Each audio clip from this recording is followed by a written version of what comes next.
Hello students, अभी हम लोग क्लास 12 इकोनॉमिक्स में मोस्ट वेरी इम्पोर्टेंट एमसीक्यू प्रश्न उत्तर यानी ऑब्जेक्टिव क्वेश्चन आंसर को पढ़ेंगे, जो आपके अप्रैल में होने वाले JAC board final exam 2022 term 1 के लिए वरदान साबित होगी।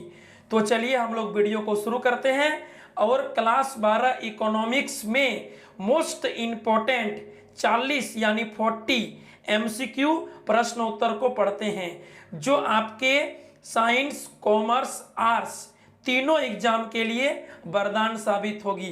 देखिए, जैक बोर्ड एग्जाम के लिए इंपॉर्टेंट क्वेश्चन इकोनॉमिक्स में प्रश्न नंबर 1 देखिए, निम्नलिखित में से कौन सा कैसे उत्पादन किया जाए की समस्या से संबंधित है। कैसे उत्पादन किया जाए का अर्थ होता है किस तरीके से, किस तकनीक से उत्पादन किया जाए, यानी एक का सही उत्तर बी होगा, तकनीक के चयन से। यानी कैसे उत्पादन किया जाए का अर्थ होता है किस तरीके से, किस तकनीक से उत्पादन किया जाए, तो एक का सही उत्तर बी होगा, तकनीक के चयन से। आगे देखिए क्वेश्चन नंबर 2, अर्थशास्त्र का वृक्ष और प्रधान शाखा का संबंध है। अर्थशास्त्र का वृक्ष और प्रधान शाखा किसको बोलते हैं?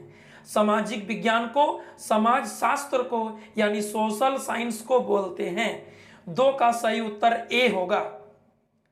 आगे देखिए क्वेश्चन नंबर 3, संसाधनों की किफायत से क्या अभिप्राय है।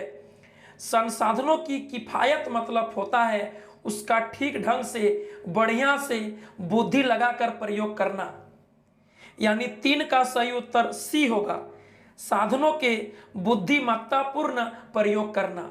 मतलब संसाधनों की किफायत का अर्थ होगा, अभिप्राय होगा साधनों का बुद्धिमत्तापूर्ण प्रयोग करना।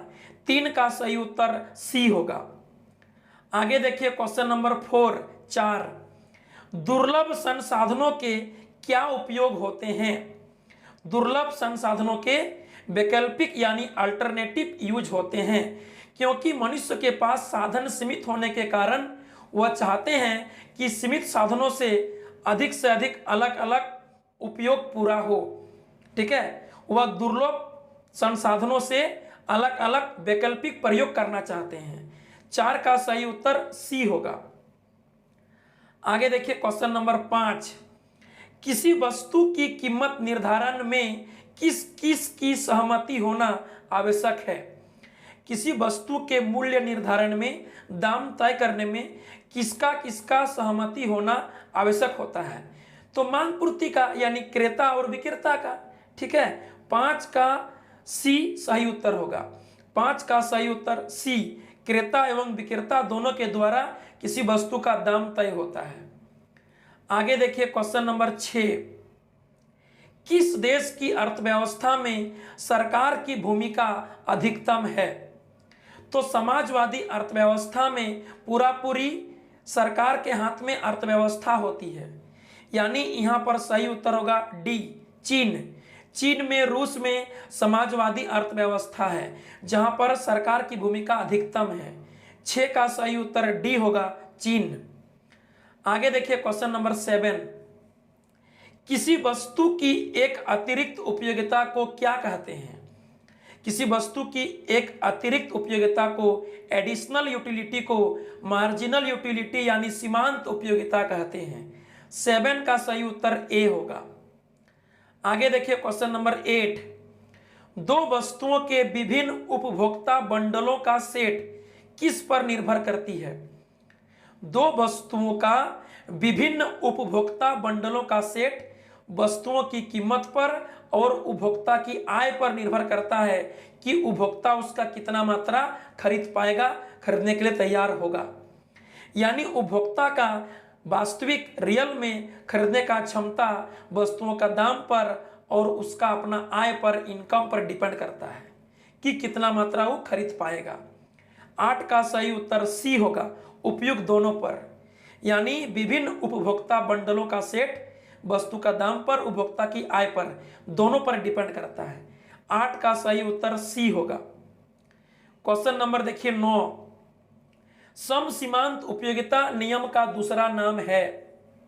गॉसन का दूसरा नियम, यानी प्रतिस्थापन का नियम, यानी अधिकतम संतुष्टि का नियम। 9 नंबर सवाल का सही उत्तर सी होगा। सम सीमांत उपयोगिता नियम को अधिकतम संतुष्टि का नियम या प्रतिस्थापन का नियम भी कहते हैं। 9 का सही उत्तर सी होगा। क्वेश्चन नंबर देखिए 10, अनाधिमान वक्र होते हैं।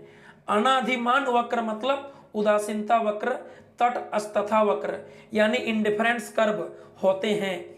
मूल बिंदु की ओर उन्नतोदर यानी उत्तल। 10 का सही उत्तर बी होगा। उदासीनता वक्र, अनाधिमान वक्र, इंडिफरेंस कर्व मूल बिंदु की ओर उन्नतोदर यानी उत्तल होते हैं। 10 का सही उत्तर बी होगा। क्वेश्चन नंबर देखिए 11, यदि बाजार में प्रचलित कीमत संतुलित यानी संतुलन कीमत से कम हो तो बाजार अवस्था किसके पक्ष में होगा? यदि बाजार में वस्तु का दाम संतुलन कीमत से कम है तो बाजार अवस्था उपभोक्ता के पक्ष में होगा।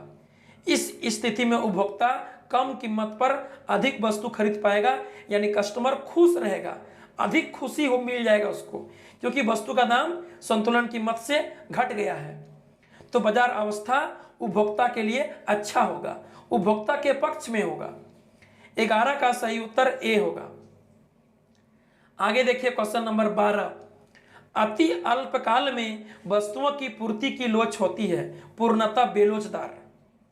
ऑप्शन डी सही उत्तर, क्योंकि अति अल्पकाल में बहुत कम समय में वस्तु की पूर्ति को घटाना बढ़ाना संभव नहीं हो पाता है, इसलिए वस्तु की पूर्ति पूर्णतः बेलोचदार होती है।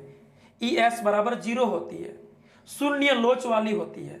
12 का सही उत्तर डी होगा, पूर्णतः बेलोचदार, ES बराबर 0। आगे देखिए क्वेश्चन नंबर 13, कुल आगम एवं कुल लागत के बीच अंतर तब अधिकतम होता है जब। तो कुल आगम एवं कुल लागत के अंतर को लाभ कहते हैं, और एक उत्पादक का, एक फर्म का लाभ अधिकतम तब होता है जब MR बराबर MC होता है। 13 का सही उत्तर बी होगा। क्वेश्चन नंबर देखिए 14, एक फर्म केवल कम कीमत पर ही वस्तु की अधिक मात्रा बेच सकती है एकाधिकार बाजार में, मोनोपोली मार्केट में। 14 का सही उत्तर बी होगा। क्वेश्चन नंबर देखिए 15, औसत आगम बराबर होता है। औसत आगम बराबर क्या होता है? TR/Q, प्राइस उपयुक्त दोनों। तो 15 का सही उत्तर होगा सी, उपयुक्त दोनों, बोथ। औसत आगम AR एवरेज रिवेन्यू बराबर होता है TR/Q और प्राइस भी होता है। 15 का सही उत्तर सी होगा। क्वेश्चन नंबर देखिए 16, एक पूर्ण प्रतियोगिता बाजार के लिए कीमत होती है। एक परफेक्ट कंपटीशन मार्केट के लिए, पूर्ण प्रतियोगिता बाजार के लिए जो कीमत होती है वह AR और MR दोनों के बराबर होती है। 16 का सही उत्तर डी होगा। पूर्ण प्रतियोगिता में कीमत AR यानी एवरेज रिवेन्यू और MR यानी मार्जिनल रिवेन्यू दोनों के बराबर होती है। 16 का सही उत्तर डी। आगे देखिए क्वेश्चन नंबर 17, दीर्घकालीन मूल्य कहते हैं सामान्य कीमत को, जनरल प्राइस को। 17 का सही उत्तर सी होगा। लॉन्ग पीरियड प्राइस को सामान्य कीमत भी कहते हैं, दीर्घकालीन मूल्य को सामान्य कीमत कहते हैं। 17 का सही उत्तर सी होगा। आगे देखिए क्वेश्चन नंबर 18, जैसे जैसे मांग वक्र का चपटापन बढ़ता है मांग की लोच अधिक होती है, मांग की लोच बढ़ते जाता है। 18 का सही उत्तर ए होगा। आगे देखिए क्वेश्चन नंबर 19, जब पूर्ति वक्र एक ऊर्ध्वाधर खड़ी रेखा के रूप में होती है तो यह दर्शाता है, यानी जब पूर्ति वक्र y अक्ष के समांतर होती है, एक ऊर्ध्वाधर खड़ी रेखा के रूप में होती है, तो पूर्ति की लोच पूर्णतः बेलोचदार होती है। 19 का सही उत्तर सी होगा। ES बराबर 0, पूर्णतः बेलोचदार पूर्ति, सी सही उत्तर। आगे देखिए सवाल नंबर 20, उत्पादन के शून्य होने पर कुल लागत किसके बराबर होता है? जब उत्पादन शून्य होता है तो परिवर्तनशील लागत 0 होता है, इसीलिए कुल लागत स्थिर लागत के बराबर हो जाता है। 20 नंबर सवाल का सही उत्तर ए होगा। आगे देखिए सवाल नंबर 21 को देखिए। 21, उत्पादन की 10 इकाइयों की कुल लागत 55 रुपया है तथा स्थिर लागत 5 रुपया है, तो 10 इकाइयों की औसत परिवर्तनशील लागत कितनी होगी? औसत परिवर्तनशील लागत यानी एवरेज वेरिएबल कॉस्ट निकालना है। आपको 10 इकाइयों की कुल लागत यानी टोटल कॉस्ट दे दिया है और स्थिर लागत यानी टोटल फिक्स कॉस्ट दे दिया है और वस्तु का मात्रा भी दे दिया है 10 इकाई 10 यूनिट। आपको एवरेज वेरिएबल कॉस्ट निकालना है। तो एवीसी बराबर होता है टीवीसी बटे क्यू और टीवीसी बराबर होता है टीसी माइनस टीएफसी। टीसी दिया है 55 रुपया, टीएफसी दिया है 5 रुपया। 55 में 5 गया तो 50, 50 बटे 10 यानी 5 रुपया आपका एबीसी होगा, औसत परिवर्तनशील लागत होगा। 21 का सही उत्तर सी होगा। आगे देखिए 22, संप्राप्ति या आगम बराबर होता है। संप्राप्ति या आगम किसको कहते हैं? जब लागत में लाभ को जोड़ देते हैं तो आगम यानी संप्राप्ति रेवेन्यू प्राप्त होता है। 22 का सही उत्तर बी होगा। आगम बराबर लागत प्लस लाभ, सही उत्तर बी। आगे देखिए 23, सीमांत उपयोगिता ऋणात्मक होने पर, जब सीमांत उपयोगिता ऋणात्मक होती है तो कुल उपयोगिता घटने लगती है, कुल उपयोगिता घटती है। 23 का सही उत्तर ए होगा, ए। 23 का सही उत्तर ए होगा, डी नहीं होगा, ए होगा। जब सीमांत उपयोगिता नेगेटिव होती है तो कुल उपयोगिता घटती है, घटने लगती है। 23 का सही उत्तर डी नहीं होगा, ए होगा। आगे देखिए 24, आय एवं मांग के बीच संबंध हो सकता है। आय एवं मांग के बीच नेगेटिव और पॉजिटिव दोनों संबंध हो सकता है। यह डिपेंड करता है वस्तु पर। यदि सामान्य वस्तु है, श्रेष्ठ वस्तु है, तो आय एवं मांग के बीच पॉजिटिव संबंध होगा और यदि घटिया वस्तु है, निम्न कोटि का वस्तु है, तो आय एवं मांग के बीच नेगेटिव संबंध होगा। यानी उपभोक्ता की आय और मांग के बीच नेगेटिव और पॉजिटिव दोनों संबंध हो सकता है। यह बात निर्भर करता है वस्तु की प्रकृति पर कि हम किस तरह का वस्तु यूज कर रहे हैं। 24 का सही उत्तर सी होगा, धनात्मक एवं ऋणात्मक दोनों। आगे देखिए क्वेश्चन नंबर 25, किसी वस्तु की कीमत में परिवर्तन के कारण उसके मांग में हुए परिवर्तन की मात्रा को बताता है। मांग की लोच। किसी वस्तु का दाम में परिवर्तन होने के चलते उसके मांग में परिवर्तन हुए मात्रा को मांग की लोच कहते हैं। 25 का सही उत्तर डी होगा।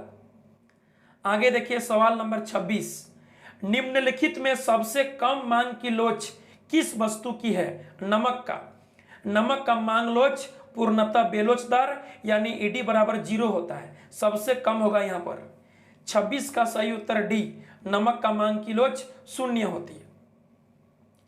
आगे देखिए 27, निम्नलिखित में कौन सा पूर्ति में वृद्धि होने का कारण नहीं है? फर्मों की संख्या में वृद्धि, ये तो है। सरकारी टैक्स में कमी, ये तो है। उत्पादन के साधनों की कीमत में वृद्धि, ये नहीं है। जब उत्पादन के साधन का दाम बढ़ जाएगा तो उत्पादन कम होगा, क्योंकि उत्पादन में खर्चा बेसी होगा, तो उत्पादक कम कर पाएगा, तो सप्लाई कम होगा, जो पूर्ति में वृद्धि का कारण नहीं है। यदि कीमत में कमी होता तो फिर यह होता। यहाँ पर लिख दिया कीमत में वृद्धि, तो 27 का सही उत्तर सी होगा। उत्पादन के साधनों की कीमत में वृद्धि पूर्ति में इंक्रीजिंग होने का रीजन नहीं है। 27 का सही उत्तर सी। आगे देखिए 28, किसी वस्तु की कीमत 20% बढ़ने से उसकी पूर्ति 30% में वृद्धि होती है तो पूर्ति की कीमत लोच कितना होगा? जब कीमत बढ़ेगा 20% और पूर्ति बढ़ जाएगा 30%, यानी पूर्ति कीमत से अधिक बढ़ेगा तो पूर्ति की लोच 1 से अधिक होगी, सापेक्षता लोचदार होगी। 28 का सही उत्तर ए होगा, 1 से अधिक। आगे देखिए 29, जब एपी बराबर एमपी होता है तो एपी अधिकतम होता है। जब एपी बराबर एमपी हो जाता है तो एवरेज प्रोडक्शन औसत उत्पादन अधिकतम हो जाता है। 29 का सही उत्तर सी होगा। आगे देखिए सवाल नंबर 30, लागत फलन संबंध बताता है। लागत फलन क्या है? कॉस्ट फंक्शन लागत फलन क्या है? लागत फलन आउटपुट और कॉस्ट के बीच के रिलेशन को बताता है। यानी 30 का सही उत्तर सी होगा। निर्गत एवं लागत के बीच यानी आउटपुट एवं कॉस्ट के बीच के संबंध को लागत फलन कहते हैं। 30 का सही उत्तर सी होगा। आगे देखिए 31, यदि किसी वस्तु का मांग फलन Q बराबर 10-2p है तो कितनी कीमत पर वस्तु की 6 इकाइयां खरीदी जाएगी? किसी वस्तु का मांग फलन है Q बराबर 10-2p, तो बोल रहा है क्वेश्चन में कितनी कीमत पर वस्तु की 6 इकाइयां खरीदी जाएगी। तो दाम निकालना है। समीकरण दिया है Q बराबर 10-2p, बोल रहा है कितना दाम पर 6 इकाई खरीदा जाएगा, मांगा जाएगा। तो Q का मान 6 पुट कर दिए, 6 बराबर 10-2p, -2p को इधर ले आए बाएं तरफ, तो हो गया 2p बराबर 10 - 6 बराबर 4, तो p बराबर 4/2 यानी 2 रुपया। 31 का सही उत्तर बी होगा, 2 रुपया। आगे देखिए 32, किसी वस्तु की मांग की तुलना में पूर्ति में अधिक वृद्धि हो तो, यदि किसी वस्तु का मांग की तुलना में पूर्ति में अधिक वृद्धि होगा तो पूर्ति अधिक होने से दाम घटेगा और मात्रा बढ़ेगा। पूर्ति अधिक हो रहा है तो मात्रा बेसी, लेकिन दाम घट जाएगा। 32 का सही उत्तर 32 का सही उत्तर डी होगा।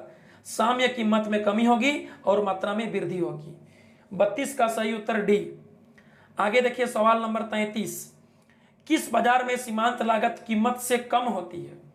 सीमांत लागत कीमत से कम होती है, यानी कीमत सीमांत लागत से अधिक होती है। एकाधिकार में, मोनोपोली मार्केट में। 33 का सही उत्तर बी होगा, एकाधिकार बाजार में। आगे देखिए 34, पूर्ण प्रतियोगिता फर्म में धनात्मक ढाल वाली एक सरल रेखा किसकी होती है? कुल आगम वक्र की होती है। 34 का सही उत्तर बी होगा। पूर्ण प्रतियोगिता फर्म में धनात्मक यानी पॉजिटिव स्लोप वाला एक सरल रेखा कुल आगम वक्र का होता है। 34 का सही उत्तर बी होगा। आगे देखिए सवाल नंबर 35, अल्पकाल में एक उत्पादक उत्पादन बंद करता है जब कीमत न्यूनतम औसत परिवर्तनशील लागत से कम होती है। अल्पकाल में, शॉर्ट पीरियड में, एक उत्पादक उत्पादन बंद कर देगा जब कीमत न्यूनतम औसत परिवर्तनशील लागत से कम हो जाएगा। 35 का सही उत्तर सी होगा। आगे देखिए सवाल नंबर 36, जब सीमांत आगम का मान नेगेटिव हो तो वस्तु की मांग की कीमत लोच कितनी होगी? जब सीमांत आगम का मान ऋणात्मक होता है तो वस्तु की मांग की लोच 1 से कम होती है। 36 का सही उत्तर बी होगा, 1 से कम। आगे देखिए सवाल नंबर 37, इनमें से किसका मान ऋणात्मक यानी नेगेटिव नहीं हो सकता है? सीमांत लागत का, सीमांत उपयोगिता का होता है, सीमांत उत्पादन का होता है, सीमांत आगम का होता है। सीमांत लागत घटती है परंतु नेगेटिव नहीं होती है, जीरो नहीं होती है। 37 का सही उत्तर ए होगा, सीमांत लागत का मान नेगेटिव नहीं हो सकता है। आगे देखिए 38, यदि उत्पादन फलन Q बराबर 2L² × K² हो तो पैमाने के प्रतिफल का माप क्या होगा? पैमाने का प्रतिफल का माप होता है अल्फा प्लस बीटा। ठीक है, अल्फा प्लस बीटा। तो L के पावर में 2 है, K के पावर में 2 है, यानी अल्फा 2 बीटा 2, तो 2 2 4 हो गया, 4 1 से अधिक है, तो 38 का सही उत्तर बी होगा। उत्पादन फलन में पैमाने के प्रतिफल का माप कैसे निकालते हैं? L का पावर में कितना है, K का पावर में कितना है, अल्फा प्लस बीटा दोनों को जोड़ते हैं, तो 2 2 4 हो गया, 4 का मतलब 1 से अधिक। 38 का सही उत्तर बी होगा। आगे देखिए 39, पूर्ण प्रतियोगिता बाजार में कीमत स्वीकारक कौन होता है? पूर्ण प्रतियोगिता बाजार में कीमत को स्वीकार कौन करता है? केवल विक्रेता, केवल क्रेता, सभी फर्म, इनमें से सभी। सही उत्तर होगा इनमें से सभी। पूर्ण प्रतियोगिता में उद्योग दाम को तय करता है, इसीलिए उसको प्राइस मेकर कहते हैं, कीमत निर्धारक कहते हैं। और सभी फर्म, सभी क्रेता विक्रेता उस दाम को स्वीकार करता है, इसीलिए इन सबको प्राइस टेकर, कीमत स्वीकारक कहते हैं। 39 का सही उत्तर डी होगा, इनमें से सभी। आगे देखिए लास्ट सवाल 40, लास्ट क्वेश्चन देखिए 40। नीचे दिए गए एक फर्म के लिए सीमांत आगम अनुसूची से वस्तु की 5 इकाई से कुल आगम क्या होगा? वस्तु की 5 इकाई तक कुल आगम कितना होगा? तो सीमांत आगम 5 इकाई तक जोड़ देंगे। जोड़िए, चलिए। सीमांत आगम 1 में है 10, 2 में है 8, 3 में है 6, 4 में है 4, 5 में है 2। तो 5 मात्रा तक जोड़ना है, 5 इकाई तक सीमांत आगम को जोड़ना है, तो कुल आगम निकल जाएगा। क्योंकि कुल आगम का अर्थ होता है सीमांत आगम का कुल जोड़, तो 5 इकाई तक सीमांत आगम को जोड़ देंगे। 10 + 8 18 और 6 24 और 4 28 और 2 30, यानी 5 इकाई तक कुल आगम हो जाएगा। सीमांत आगम का जोड़ यानी 30, ठीक है, 30 रुपया हो जाएगा। 40 का सही उत्तर ए, 30 रुपया। तो चलिए अभी हम लोग जैक बोर्ड क्लास 12 एग्जाम के लिए इकोनॉमिक्स में most top important MCQ question answer को देखें इकोनॉमिक्स में, जो आपके फाइनल एग्जाम के लिए वरदान नहीं, एक बहुत बड़ा वरदान साबित होगी। मिलेंगे फिर अगले ऑब्जेक्टिव वीडियो में, तब तक के लिए बाय बाय, थैंक यू।